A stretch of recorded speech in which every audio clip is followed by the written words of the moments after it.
మహాభారతం అధ్యాయం 22. శకుని ఆగమనం. రాజసూయాగం అనంతరం రాజకుమారులు, బ్రాహ్మణులు, పెద్దలు యజ్ఞాన్ని చూడడానికి వచ్చిన అందరూ సెలవు చెప్పి తమ ప్రాంతాలకు వెళ్ళిపోయారు. వ్యాసుడు కూడా వీడుకోలు చెప్పడానికి వచ్చాడు. యుధిష్ఠిరుడు లేచి నిలబడి ఆయనకు ఉచిత మర్యాద చేసి ప్రక్కనే కూర్చున్నాడు. యుధిష్ఠిరుని ఉద్దేశించి, ఓ కుంతి కుమారా, నీకు చక్రవర్తి బిరుదు వచ్చింది. అది నీకు తగినదే.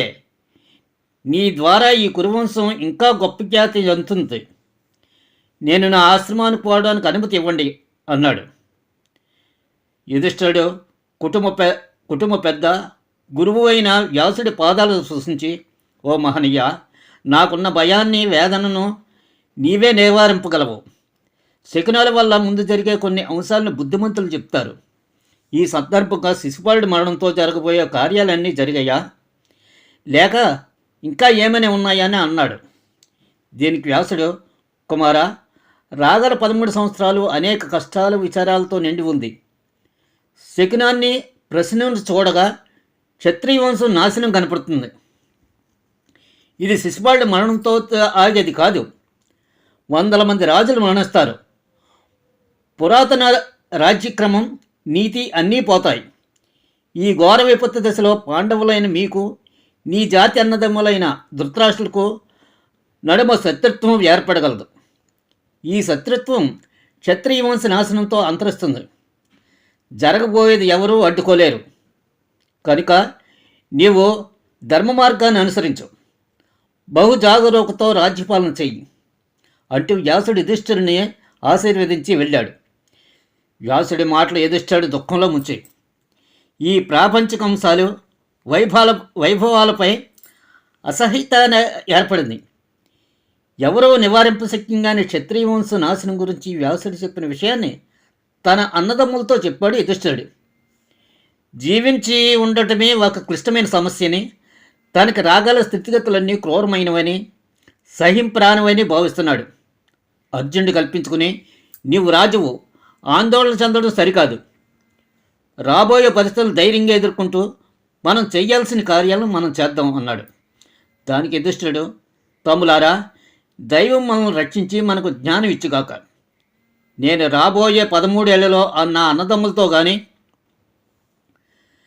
బంధువులతో కానీ కఠినంగా మాట్లాడనని శపథం చేస్తున్నాను.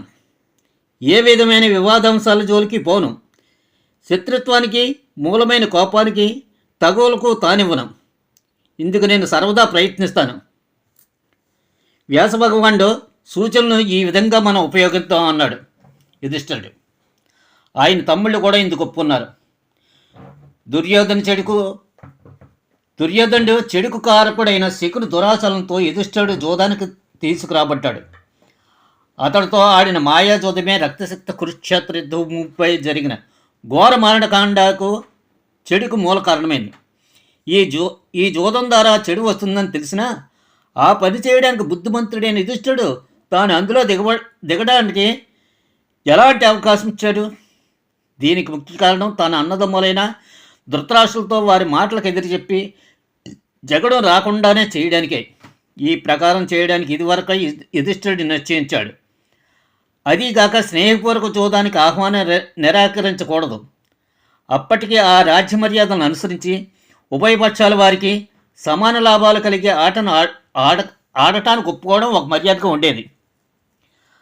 అందరి మంచి సంపాదించాలనే ఆశతో యుధిష్ఠిరుడు దేనివల్లనైతే శత్రుత్వం, మరణం కాగలదో అలాంటి విషబీజాలు నాటడానికి అవకాశం ఇచ్చాడు. ఎంత మంచి కార్యమైనా చేయడానికి మనం చేసే ప్రయత్నాలు దైవ సహాయం లేనిదే వృధా అవుతాయని పై దానివల్ల తెలుసుకోగలుగుతాం. మన బుద్ధి ఎంత మంచిదైతే, మన బుద్ధి ఎంత గొప్పదైనా దురదృష్టానికి ఎదురు తిరగలేదు. మన అదృష్టమే బాగుంటే బుద్ధి తక్కువైనా మనకి మేలే జరుగుతుంది. యుధిష్ఠిరుడు ఎలాగైనా తగు రాకుండా ప్రయత్నిస్తుండగా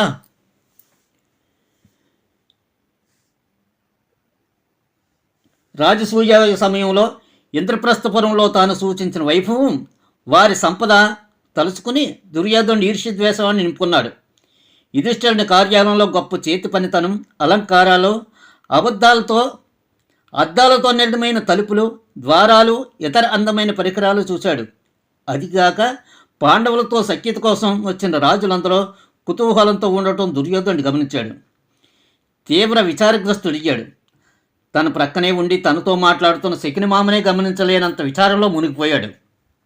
దీన్ని గమనించిన శకుని, ఓయి దుర్యోధన, నీవెందుకు నిట్టూర్చుతున్నావు? విచారంతో ఎందుకు చికాకు పడుతున్నావు అన్నాడు. దుర్యోధనుడు అందుకుని, తన అన్నదమ్ములతో ఉన్న యుధిష్ఠిరుడు దైవరాజైన ఇంద్రుడిలా ఉన్నాడు. రాజసూయోగానికి వచ్చిన సభికులందరి మధ్య శిశుపాలుడు హతమయ్యాడు. వచ్చిన రాజుల్లో ఒక్కడు ముందుకొచ్చి అన్యాయానికి ప్రతిఘటన చేయలేకపోయారు. వర్తకం వల్ల జీవించే వైద్యుల మాదిరి ఆ యుగానికి వచ్చిన వారంతా యుధిష్ఠిరుడి దయ సంపాదించడం కోసం వారి మానవ మర్యాదలను, ధనాన్ని, రత్న సరుకులను కూడా అతనికి ఇచ్చేశారు. ఇవన్నీ కళ్ళారా చూసినా నేను విచారించక ఎలా ఉంటాను? ఇంకా జీవించడం వల్ల ఏం ప్రయోజనం? శకునందుకుని, ఓ దుర్యోధన, పాండవులు నీ అన్నదమ్ములు. వారి సంపదను చూసి నువ్వు అసూయపడటం మంచిది కాదు. వారి తమకు వంశపారంపర్యంగా వస్తున్న ఐశ్వర్యాలను అనుభవిస్తున్నారు. వారి బలాన్ని, సౌఖ్యాన్ని నీ బలం సౌఖ్యం తగ్గించలేవు. నీ అన్నదమ్ములు, బంధువులు నీ అండ ఉన్నారు. వారు నీ ఆజ్ఞని పాటిస్తున్నారు. ద్రోణుడు, అశ్వత్థామ, కర్ణుడు నీ పక్షాన ఉన్నాడు. భీష్ముడు, కృపుడు, జయద్రుడు, సోమదత్త, నేను నీవనుకున్నాం. నీవికెందుకు విచారం? ఈ ప్రచారాన్నంతటి నువ్వు జయిస్తావు. విచారపడుకన్నాడు. దుర్యోధనుడు శకుని ఉద్దేశించి, ఓ శకుని, నాకు అండగా నిలిచిన వారు చాలామంది ఉన్నారని నాకు తెలుసు. మనం పాండవులపై యుద్ధానికి వెళ్ళి వారిని ఎందుకు తరిమేయలేం అన్నాడు. అలా కాదు, అది అంత తేలికని కార్యక్రమం కాదు. కానీ యుధిష్ఠిరుడి ఇంద్రప్రస్థ వనం నుంచి తరిమివేసే మార్గం నాకు తెలుసు అన్నాడు శకుని. దీంతో దుర్యోధనుడి కళ్ళు ఒక్కసారిగా మెరిసాయి. శకుని మామ, పాండవులు జయించగలమా? ఏమిటి నీ వ్యూహం అన్నాడు దుర్యోధనుడు. శకుని అందుకుని, యుధిష్ఠిరుడు జ్యోతప్రియుడు, కానీ అందులో సులువులు, ఎత్తులు, మోసాలు తెలిసినవాడు కాదు. అందువల్ల తనకంటే తెలివైన వాళ్ళకు అందులో జయం కలుగుతుందని కూడా ఎరుగుడు. మనం అతన్నే ఆటకు పిలిస్తే క్షత్రియ మర్యాదలను అనుసరించి ఒప్పుకోక తప్పదు. నేను జోదలాటలో సులువులు, మోసాలు బాగా తెలిసిన వాడిని. నేను నీకు ప్రతినిధిగా ఉంటాను. నాకెదురుగా యుధిష్ఠిరుడు ఒక చిన్నపిల్లాళ్ళ ఆడుతూ నిస్సాయత అవుతున్నాడు. అతని రాజ్యం, ధనం నీ కోసం రక్తపాతం లేకుండా రాబడతానన్నాడు శకుని.